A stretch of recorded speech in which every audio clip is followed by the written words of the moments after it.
Herald Angel's Scream is a 2018 Christmas horror short story anthology edited by Christopher Golden.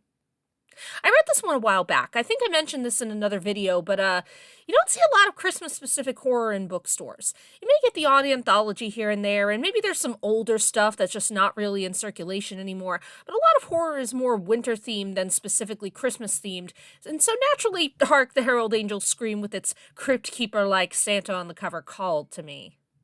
And so, with the first Christmas in a decade in which I was not working retail closing in, I decided it would be worth it to reread and recommend this anthology.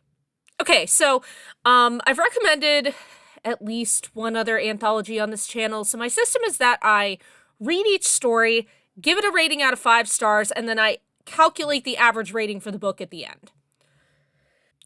This book got a solid 3.5 out of 5 stars for the average. But if that makes it come across as, oh, so it's mid then, let me explain what criteria I was using to rate these stories.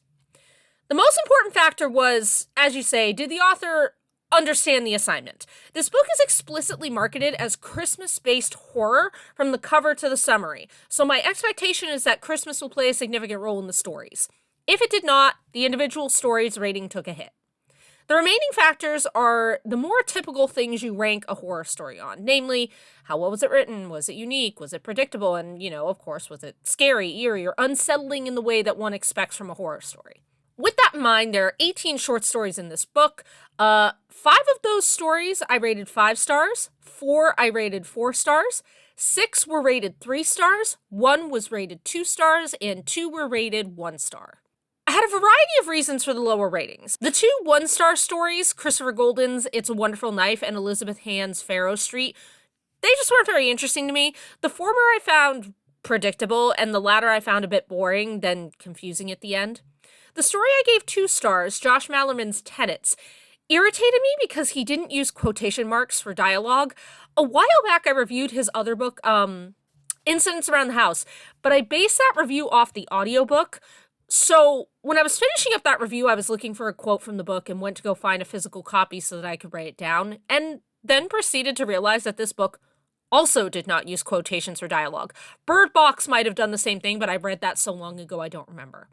But for this short story, he did the same thing, and it affected the rating because of how annoyed I am by that particular quirk.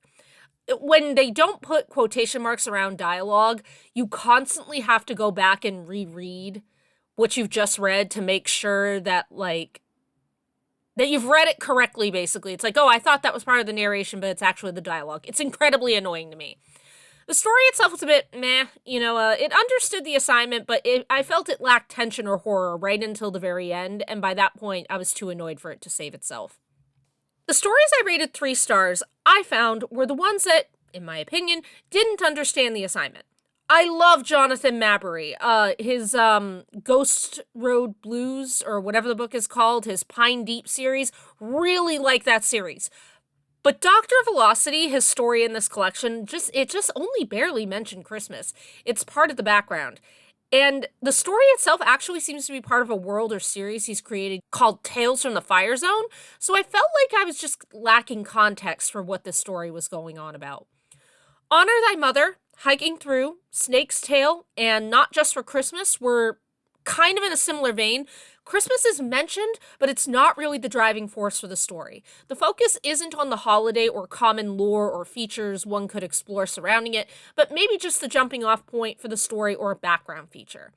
Fresh as the New Fallen Snow, Seanan McGuire's story, I really hope I'm saying that name correctly, briefly mentioned Christmas, but was then more kind of concerned with the winter cold and a different strain of folklore than what's typically associated with Christmas, so it didn't hit super well with me.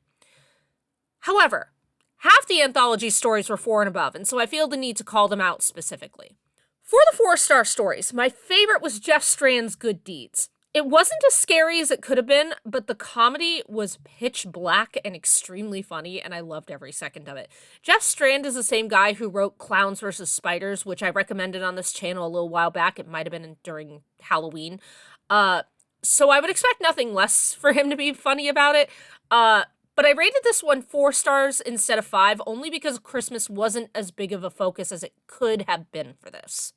James A. Moore's Mistletoe and Holly had some good tension and atmosphere. It really felt like we were building towards something, and the payoff at the end was great. Scott Smith's Christmas at Barcelona felt a little bit like, you know, those like really long jokes some people tell where it's going on for so long that you're like, okay, this has played itself out. Can we wrap it up maybe? And then they hit you with the punchline and it kind of makes it all worth it. That's Christmas at Barcelona. Lot of lead up to a real sucker punch of a payoff. And then Thomas E. Snagowski's Love Me was a good kind of like criminal getting karma story. Very classic tale that you'll find in the horror genre. The 5-star stories were the best. Tim Lebbon's Home was intriguing, and like Christmas at Barcelona has a great twist towards the end, but it does a little bit more to kind of build up naturally to that twist. Second Floor of the Christmas Hotel was a solid ghost story with a good atmosphere. But my top 3 favorites of this book were, starting with number 3, Absinthe and Angels by Kelly Armstrong. Takes place in Canada, and sincerely, I was unfamiliar with what a mummer was until I read this story. That tradition is absolutely wild, and I'm almost tempted to hop on up to Canada to get a gander at it. The author took a unique tradition and made it scary. It's also the first story of the book, so the anthology starts off really strong with this one. My second favorite was John M. McElveen's Yankee Swap. When I say the author understood the assignment, this is what I'm talking about. It's a Christmas tradition turned dark and sinister. There was a great twist halfway through, and then another really good one right before the end. This is exactly the kind of story you hope to find in a Christmas anthology. But my absolute favorite of the collection was Sarah Pimbro's The Hangman's Bride. This is the last story, and we end on a high note. If you like A Christmas Carol, you might like this one. It takes this kind of classic late 19th century Gothic British setting and adds an element of Japanese folklore to it. It may have been the longest story in the collection, and it used every second it had very wisely. Good tension, great horror, had some great twists in it, best possible way to end the collection. It was a great story, best of the bunch.